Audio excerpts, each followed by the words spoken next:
Hello there and welcome to UBC News tonight at 10 p.m. Thank you so much for watching UBC TV Inspiring Uganda. My name is Sharon Chondesha with Nakakoni Elizabeth on sign language. Let's take a look at the headlines.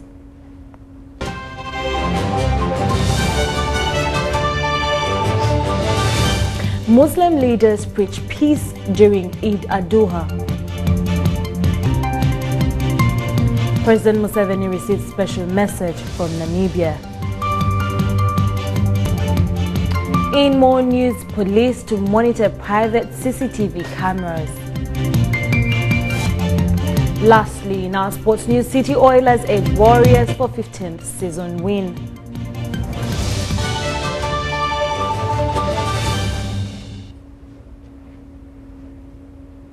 In our top stories of the day, President Yoweri Museveni has received a special message from President Hage Geingob of Namibia, who appreciated Mr. Museveni's taking part in the recent Southern Africa Development Conference in South Africa.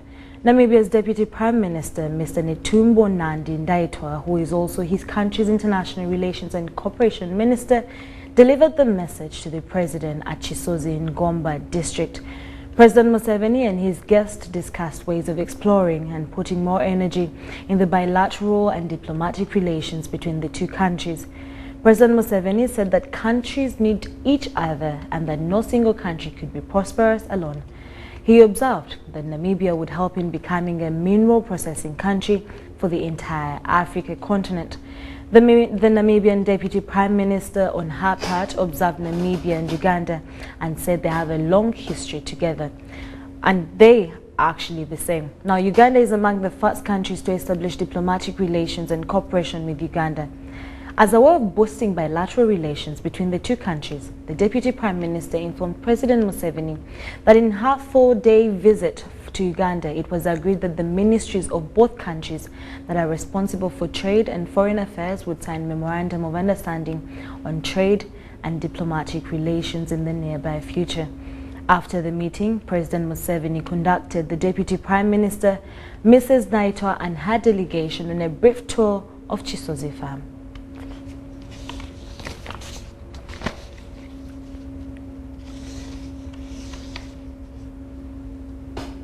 The Vice President, Edward Chiwanuka Sekandi, joined the Islamic community in Masaka at prayers marking this year's alAdha with the call on believers to use the Adha period to renew their obedience to God and serve for humanity.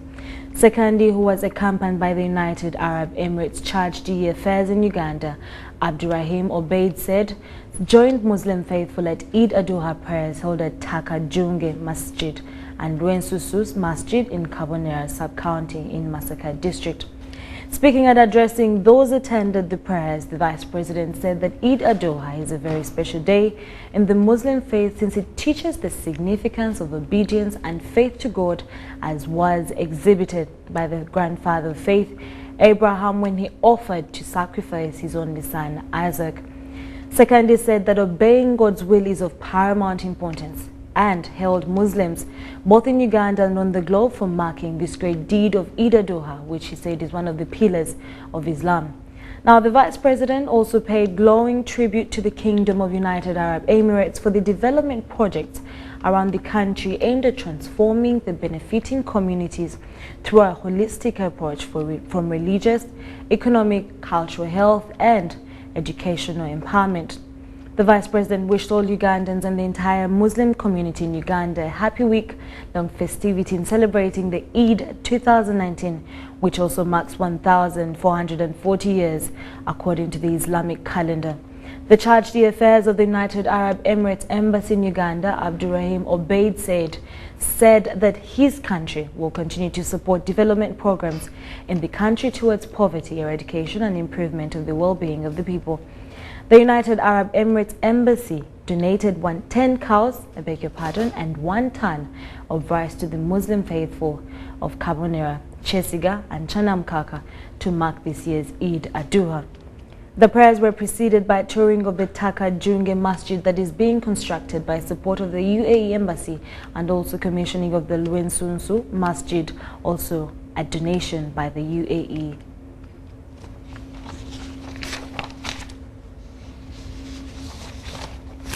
In more news, the resident district commissioner Kasese Lieutenant Joe Isimbi has on the Eid Day apologized to the Muslim community following accusations that they make a lot of noise while calling people for prayers. Isimbi asked Muslims to cooperate with security and maintain peace in the district. Now, this was during Eid Day prayers at Kasese Muslim playgrounds. Take a look. Beyagale bulungi obukuumwe buli byonna gye banayagala okugenda okusanyukira kakasa nti gavumenti y'obukuumwe buli neera tujja bakuuma bulungi. Allahu akbar, Allahu akbar, Allahu akbar. Allahumma rabbana ati nufusina taqwaha wa zakkiha anta khayru man zakkaha anta waliyuha wa mawlaha. Allah yakwetegera olina kusente.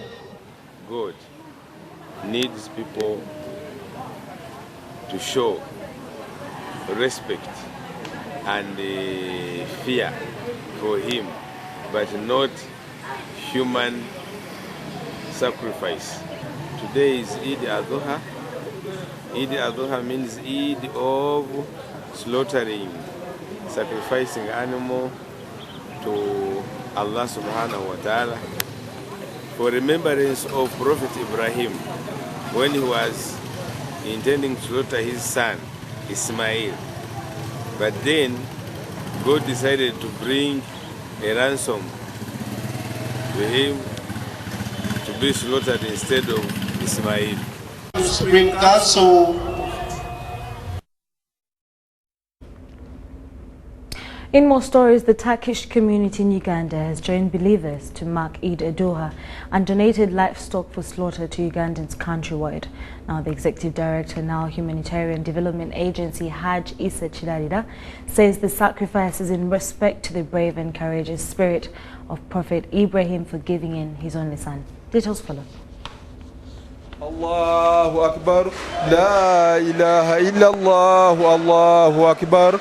Eid al-Adha festival originates from the story of Ibrahim, where he was asked to sacrifice his son Isaac, but God intervened and gave him a sheep. It is for this that Eid al-Adha is commemorated every year through the sacrificing of livestock to God as a honor in memory of Ibrahim's heroic act.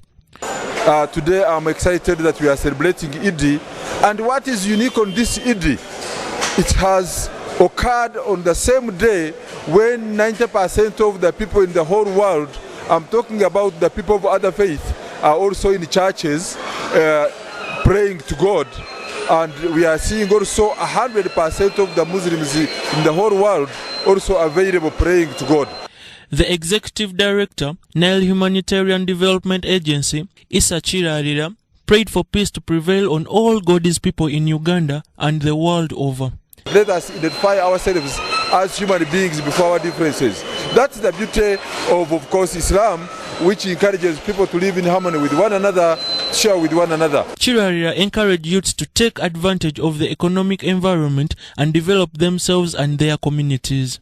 To the youth, this is your time to be peaceful, to be available, not to be used, to make sure that at least you have become very patriotic and sent a message of enhancing the youth that we are enjoying instead of dividing the youth, because the future of Uganda lies in your hands. And this is the right time to start planning for it by being very obedient, by working hard, by concentrating on issues that build instead of destroying. Meanwhile, the Soma Foundation in Wandegea has also slaughtered 20 cows and shared with the Muslim fraternity as a symbol of love. As Soma Foundation, today we joined our brothers in celebrating Eid, and we, alhamdulillah, managed to provide to our fellow Muslims to at least bring about success to this beautiful day. We finally, I would really like to thank our donors. Thank you very much. Now, the first Deputy Prime Minister and Deputy Leader of Government Business, General Moses Ali, has asked residents of Moyo and the new district of Obongi to maintain peace. This was during a media brief about why Obongi was upgraded from a county to a district status. Tanaba has a full report.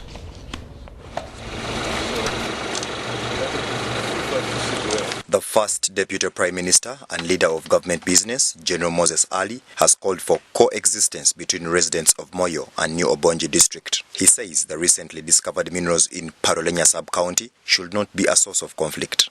We shall call all the MPs from here, and we can call those LC5s here and so on, to Kampala, who agree on a date, so that prominent people, the elders from both districts, will come to Adjumani so that we shall discuss. Let them tell us the problems. What is it exactly? He criticized those engaged in destroying property and injuring residents of Parolenya sub-county. It is the ministry that now has to see if it was really entertaining this, or if it is to be entertained, then it takes it to Parliament to be solved there. But now, Parolenya sub-county can now go back to Moyo, or it can remain Obongi, whatever Parliament will decide. During the football match competition held at Obongi District Playground, the area member of Parliament, Hassan Kaps Fungaro, urged government to intervene and manage the conflict. This for Moyo is for Moyo, not for Obongi. So we would like to pass this message that we call upon His Excellency the President of the Republic of Uganda to take note of the fact that Obongi District has started. The people are here. Obulejo Ismail and his fellow residents who are victimized of a recent full-blown conflict and now admitted at Obongi Hospital explains the hardship that they are facing after unknown people recently demolished their homes and properties last month. Services reach us very late and few. So if we go to the town, we find a lot of services which were done by the government, but we don't see them. That's why Obongi to become a district, we are very happy. If you support Obongi district, or even if you don't want, if you like, you must kill. But if you say that if you support the Moyo district, Parolenya to be in the Moyo district, you'll be safe. I thought I'm one of the affected family in that fight. For us who are among those who wanted to be in Obongi, they destroyed our properties, they burned us, our houses all. As I talk, we are left homeless. Food, children are left just free without anything. This story has been compiled by Kenneth Tanaba for UBC News.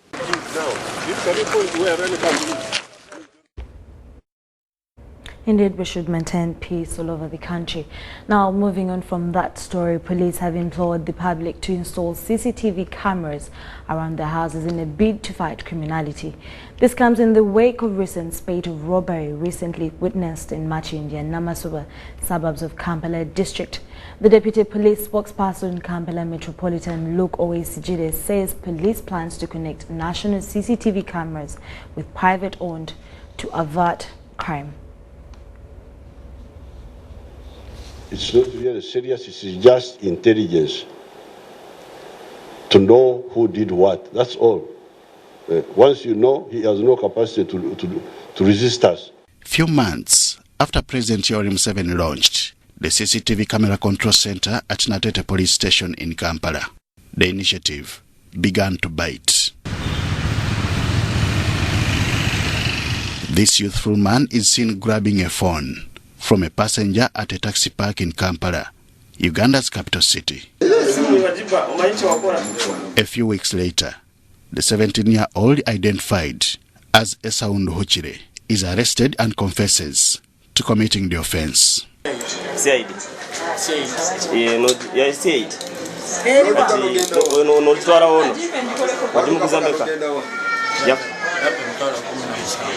This milestone confirms the President's earlier affirmation of CCTV cameras being an important tool in gathering intelligence to avert crime. We have Nduhuchire Esau, 17 years of age, who is suspected to be involved in the theft of a phone.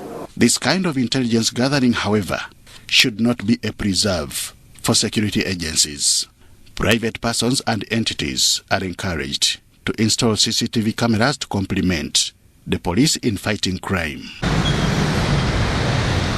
The recent breakthrough to this was witnessed in the gruesome murder of a border rider in Mengo, a suburb of Kampala. Gathered intelligence has since led to arrest of 2 prime suspects. One of the things we are advocating is for private people to put up CCTV cameras, because our CCTV cameras are not going to be installed in your homes where these attacks are going to be.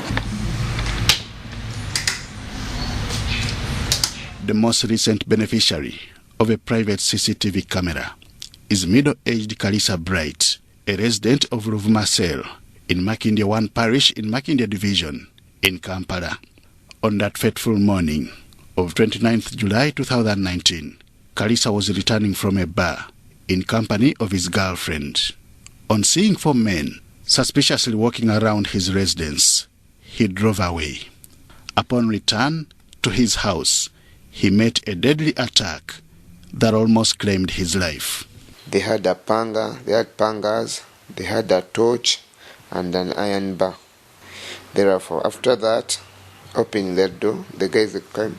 After guys arresting me with that iron bar and what, then they pushed me into the kitchen. And now, in the process of pushing me in the kitchen, one told them that, no, we don't kill him, I know him. Thereafter, others insisted. Another one hit me with an iron bar, and another one also cut me with a what? With a pan. Others used to pangas passing through another one to cut me. And then I don't know how God helped me to come out of the kitchen. Then when I came out of the kitchen, I don't know the way I came out of the kitchen. That was my surviving. The machete-wielding man would slap his girlfriend with a panga, asking for money, which she never had. It is here that the thugs settled for household items including home theater system, kettle and television set. The neighbor were trying to help me, but they did not manage because the guys, they tried to harass them, showing them they're going to cut them. Even they stoned the door. After all, the guy failed. Yeah, I had money in my pocket, had like something like 840,000, but they didn't take the money. Because the money, when they're on their way fighting me, the money just the money was just down there. They found the money down. They didn't take the money. Such lawlessness has been partly blamed on reluctant residents who do not take advantage of the local council system. Nkubiriza abantu okuba nti bajja mu nkiiko naye abavubuka tibaagala kujja mu nkiiko za bitundu, era kwe kulaba nti kino kyakuyiga kinene nnyo nti yali tamanyi masimu gaffe almost tuliraanaganye naye nga alabika tamanyi nawe tusangibwa so nga tuliraanaganye. Lawrence Ndugwaserunjoji, the LC1 chairperson Ruvumasel, where Kalisa Bright was attacked, wants people with idle properties to develop them to avoid lawlessness. Abantu banaddala bano abasika amasimu ku batambula okusawa nga 2-3 ez'ekiro beekweka mu bisiko nga bino n'abuukayo omulundi gumu n'alyoka akulaba n'alyoka akusikako akasawoko oba n'akuggyako essimu. N'olwekyo senga biba nti ebisiko nga bino byonna biba nti awantu watangaala, nkakasa nti insecurity ejja kubanga tunaffe tugisobola okuba nti tugicontrollinga bulungi nnyo. These disturbing images are the aftermath of the attack on Kalisa, which saw him end up at Isimbi Hospital, where he's currently getting treatment. Police has since mounted an operation, arresting some suspects and recovering deadly weapons, as seen in this not-so-good quality video. So we have charged them with aggravated robbery and assault and some cases whereby the victims have been critically injured with attempted murder, and we are waiting for these suspects. So some are still recuperating to come and identify them physically. Quite a landmark, thanks to the private CCTV camera footage captured by the neighboring studio. Police now wants to join the private cameras to the national system for easy and effective monitoring. Other than averting crime in the private CCTV cameras, these cameras have done more of investigation than averting crime, of which our cameras do more of averting crime and less of aiding in investigation, because before something happened, it has already been seen and we react upon it. As Kalisa keeps going to the hospital for review of his condition, he hopes to get justice following the arrest of the prime suspects. For now, all he does is to nurse his injuries and perhaps waiting to testify in court. Henry Okurut, UBC.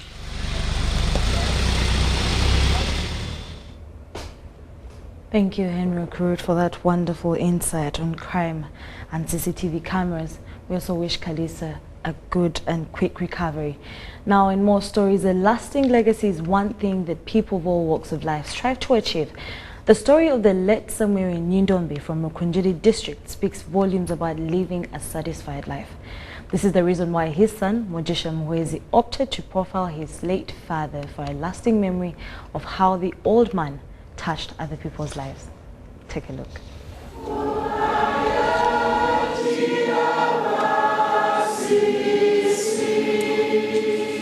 A prayer worth anyone's precious time was the mood at Kachibaya parish of Kigezi Diocese in western Uganda. Hundreds converged in memory of late Samuel Nyindombe. 2 in 1 was a perfect description for the event, featuring both a memorial service and a book launch detailing the story of the foreign missionary. Samuel Nyindombe was a simple farmer and a missionary in a small village in western Uganda. According to the book, Samuel Nyindombe was a simple farmer and missionary whose love and generosity impacted the society around him. Titled The Story of a Farmer and Missionary, Mugisha Muhwezi tells his late father's story to inspire other generations. I also wanted to show that you don't have, really to me, I salute wisdom, or I respect wisdom more than even being intelligent in class. So this is a man who never went to school, but of course he knew how to write and read the Bible, courtesy of the Revival Revolution. So I also wanted to show our society that even those who never went to school, they still have a chance. You know, Nyerere, Julius Nyerere, the Tanzanian president, used to say that it can be done, just to do your part. The Member of Parliament for Rubabo County, Mary Turiahikayo, wants others to emulate Nyindombe's example. He went all the way to support his family, educate his children, and up to today, the children, his son-in-laws, his daughters-in-laws have contributed substantially, one in the education of their children, and secondly to the development of the area. The book is launched, yes, but in an era where it is believed the reading culture is still poor. UBC's board chairperson who doubles as an experienced book publisher from Fountain Publishers, Professor James Roy Haburato Musime, acknowledges the challenge. People associate much with the characters or the subjects of the book, so it encourages people to read. It also captures history, either of the place or the person or the contemporaries of the subject of writing. So it is part of what promotes the reading culture. In the meantime, as people live their lives, which kind of legacy should they be leaving behind? That is a question whose answer lies inside people's hearts as they search for the heroes inside themselves. Henry Okurut, UBC. Moving on, Subi Henry Chiemba from Kamengon, PG District, says the social media ridicule of him carrying a metallic box to Makerere University has turned out to be a blessing. Now, the photo of him on social media with the metal case has seen many profile people run to his rescue, and Uganda's High Commissioner to Canada, Ruth Acheng, has blessed him with a new laptop to help him in his studies. Chiemba is pursuing a bachelor's degree of science in education. Kawa has a detailed report. I learned about you on social media, and I took this initiative to come and see you, visit you, know who you are, and encourage you that it is not the expensive suitcase, all the clothes, the beautiful clothes you put on, that makes you a great person. I couldn't afford one, because I had no money at that time and I expected no money. Then I stayed with only one option, to go to campus. If not that, the chance it comes once. Use it to do the coursework and also to make social networks. Network with good people who can help you. Even at the university here, have good peer that can encourage you. Not the ones that will take you, Subi, today is Friday, let's go to Angenoa. No, don't do that. Because you know where you're coming from. Okay? I wish you the best. Sometime back, I got a social media attack, but it turned into a blessing. I've received a laptop computer from the ambassador of Canada, and I would like to assure her that I'll apply the 3H. I'll be hardworking, I'll stay humble, and I'll be honest all the time.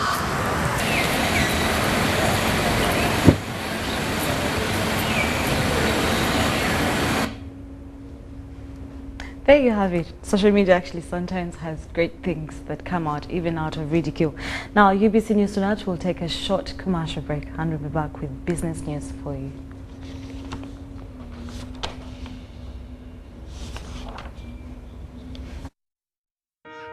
Every dream has a challenging journey. Ours began in 1998. With a mission to drive the development of a robust communications sector in Uganda, we created structures to champion the dream. We've evolved, made discoveries, supported great minds, empowered Ugandans, and fostered a vibrant culture, enabling communication for all. Down the years, we've created memories and networks, uniting generations and building great partnerships. Together, we can go even further. UCC, celebrating 20 years of achievements. Have you completed Senior 4 or Senior 6 and you want to do a 2-year certificate or a diploma course? Makerere Institute for Social Development, an affiliate to Makerere Business School, offers programs in accounting and finance, business administration, procurement and supplies management, social work and social administration, information technology, counseling and guidance, human resource, project planning and management, journalism, secretarial studies, and many others. We are located on Sa Apollo Kegwa Road, next to Oilcom Petrol Station, with a UBTEP Center number.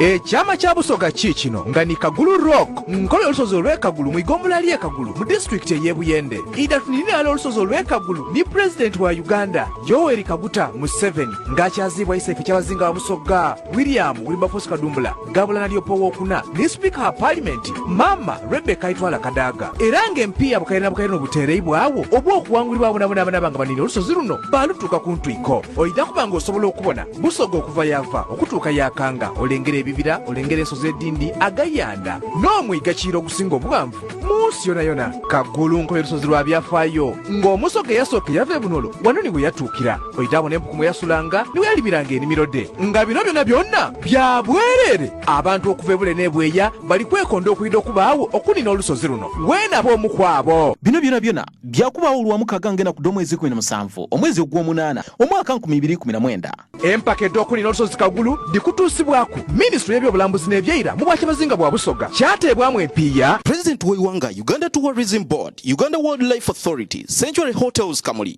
UBC TV, Madvan Group of Companies, Big Fair, alAdha, Hillwater, purity, nothing less.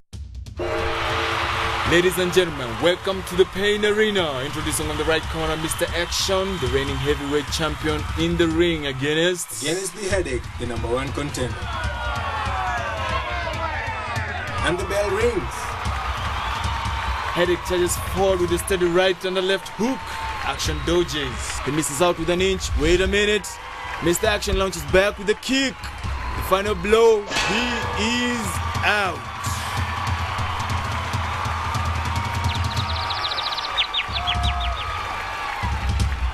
If symptoms persist, seek medical advice.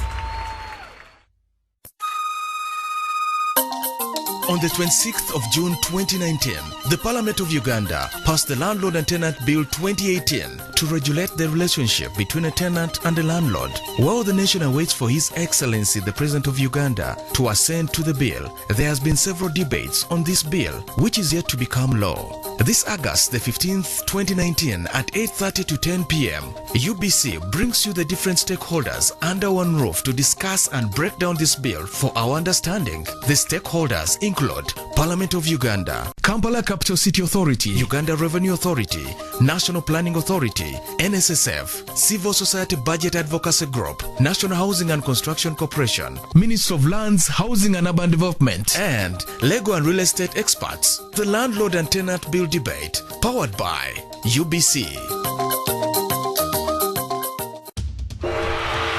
Ladies and gentlemen, welcome to the Pain Arena. Introducing on the right corner, Mr. Action, the reigning heavyweight champion in the ring against the Headache, the #1 contender.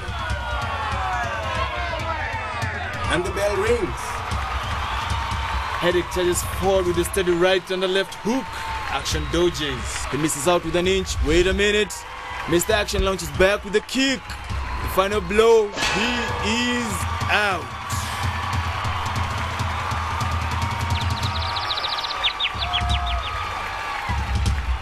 If symptoms persist, seek medical advice.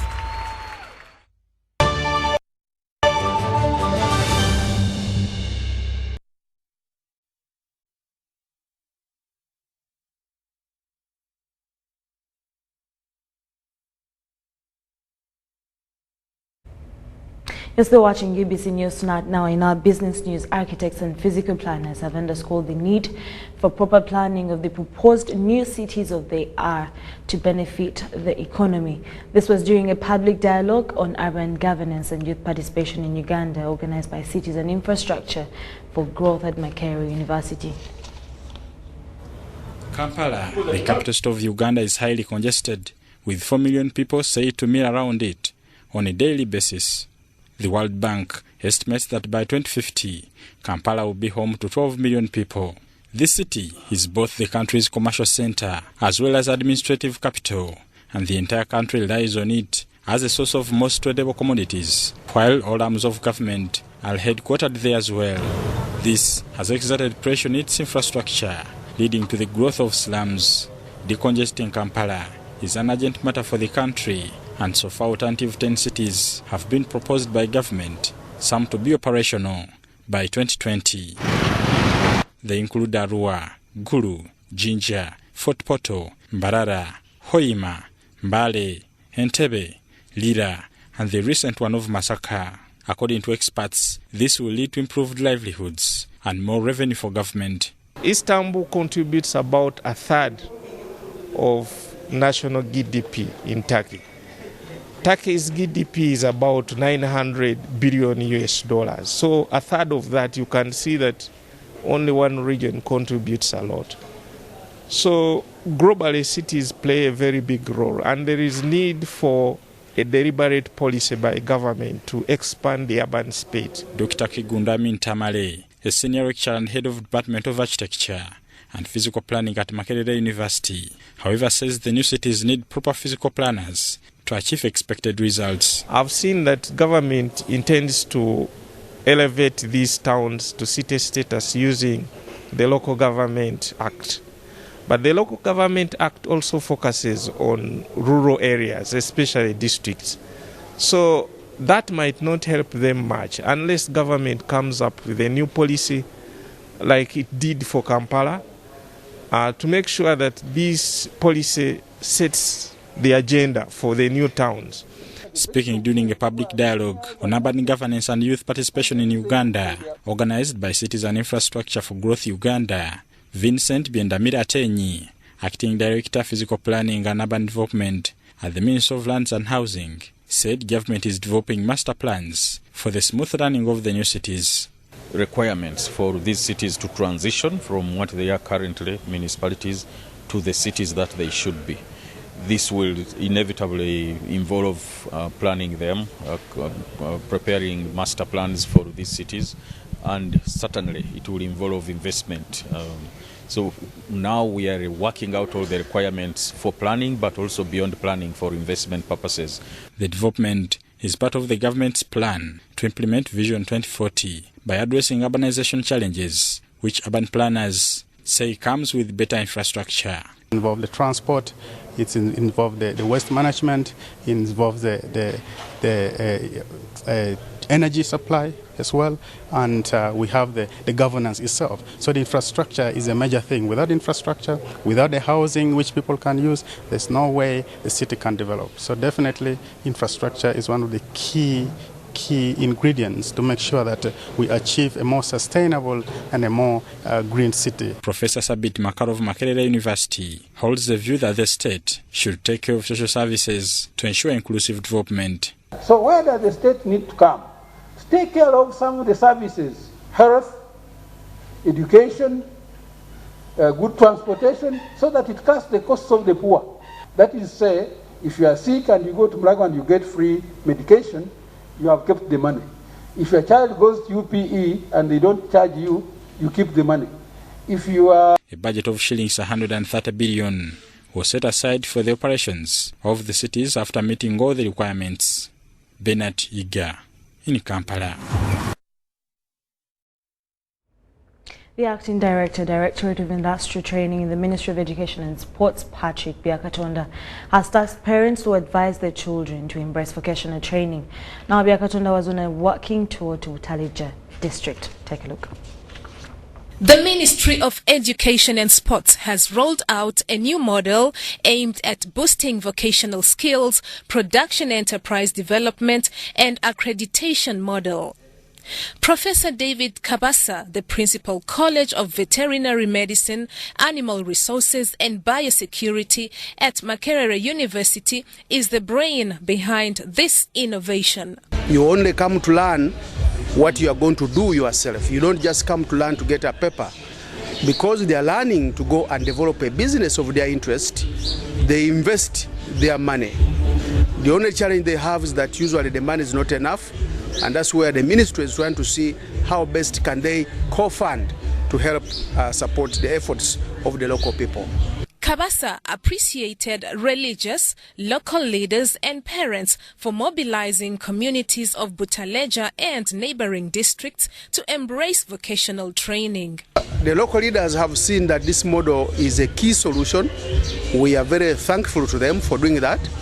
And our effort is that the model has to go with co-sharing. He advised leaders to be of help to young entrepreneurs and market their products. According to Professor David Kabasa, the model is part of the Presidential Initiative for Science and Technology that deals with skills development and production. The Acting Director, Directorate of Industrial Training in the Ministry of Education and Sports, Patrick Byakatonda, says the gesture will boost the skills industry, create employment in households, and reduce unemployment in the country. The Ministry of Education and Sports is undergoing many reforms, but among the reforms, especially in skills, and especially as a Directorate of Industrial Training, because we train we guide the training in the industry, and also we assess and certify.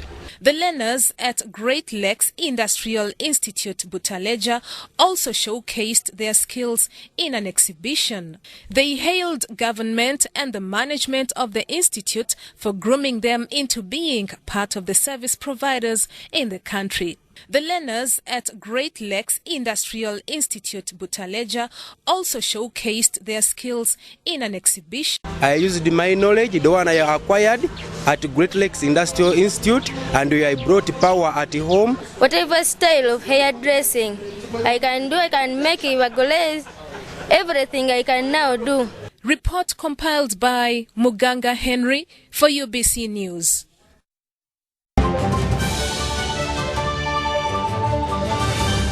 to you by Bet with 1xBet.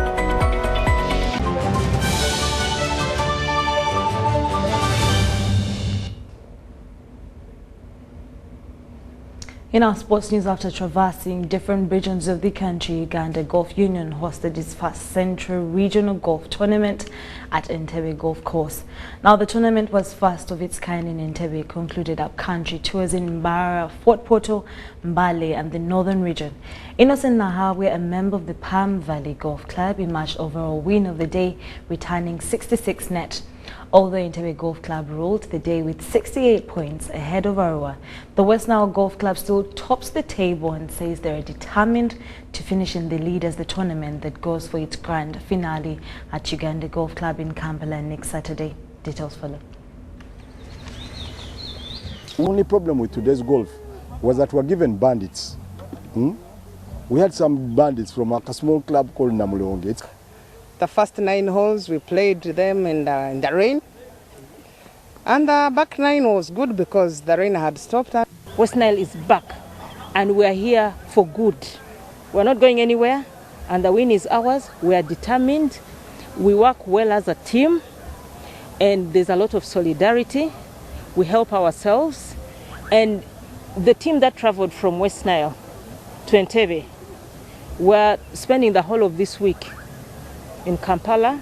We're going to train and we'll wait for the grand finale. That's going to be at Kitante. To overtake Arua, which is right now the greatest contender.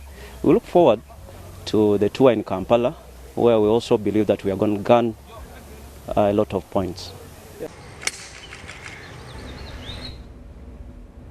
Reigning and 6-time record National Basketball League champion City Oilers has continued its march to another title with a comprehensive 83-59 victory over Warriors. The game played at the MTN Arena Lugogo didn't start as planned.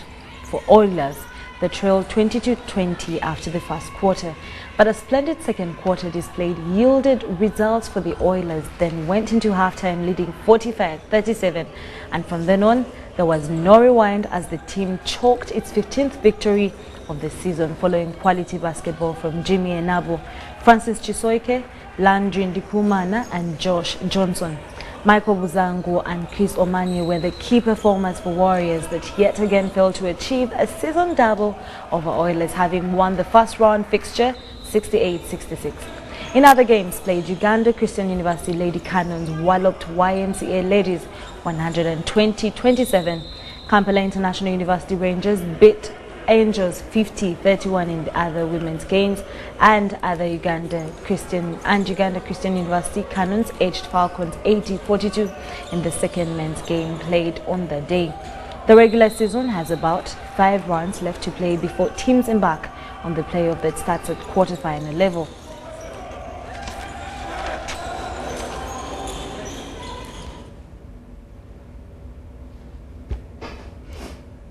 Still with sports, Pierre-Emerick Aubameyang ensured Arsenal's Premier League campaign got off to a winning start as Steve Bruce's Newcastle reign started with a defeat. Gabon forward Aubameyang scored 22 league goals last season, and his instinctive finish proved the difference at St James Park. Newcastle's Jonjo Shelvey hit the post when the game was goalless, while new £40 million striker Jolin headed wide. Da equipa do Newcastle, Fabian Cher pede uma falta, Ada que não lhe falta, Michael Niles agora com Paul Demmert pela frente, bem visto, Aubameyang, atenção que é muito bem jogado o Arsenal, na frente, Aubameyang chega aos 33 na Premier League no jogo 50 e adianta o Arsenal, descobriu a chave mestra para desbloquear este jogo. Michael Niles com a sua velocidade, já muito conhecido. That's all we had for you at 10 p.m. Before we sign out, we'll take a final look at the top stories of the day.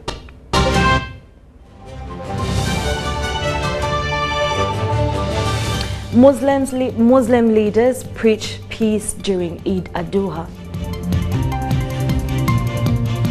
President Museveni receives special message from Namibia. In more news, police to monitor private CCTV cameras. And in our sports news, City Oilers edge Warriors for 15th season win.